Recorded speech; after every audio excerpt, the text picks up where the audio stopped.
Présidente, Madame la Commissaire, depuis la fin de la période coloniale et les indépendances des pays africains, l'Union a multiplié les accords de coopération avec l'Afrique.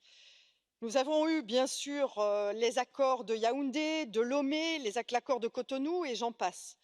Mais la plupart de ces accords, avouons le, étaient certes de nature à définir notre rapport à l'Afrique, mais souvent étaient là pour maintenir notre influence et nos intérêts sur le continent. Le bilan après un demi siècle de coopération n'est pas brillant. Il n'est pas brillant si on regarde les indices de développement, si on regarde la diversification économique, si on regarde les inégalités ou encore la sécurité sur le continent africain. Loin de moi l'idée d'abandonner notre relation à l'Afrique et je salue l'initiative de la future stratégie Union européenne Afrique. Mais il va de soi que nous devons faire preuve de plus de cohérence et de plus de transparence. De la cohérence dans les différents instruments que nous avons et c'est le travail que nous avons à réaliser dans le cadre du NDCI, mais aussi de la cohérence par rapport à nos politiques.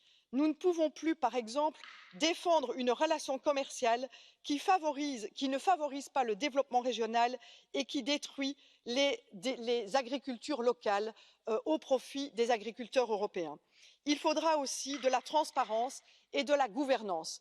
Donc oui à une stratégie Union Afrique, mais en évitant les erreurs du passé. Merci.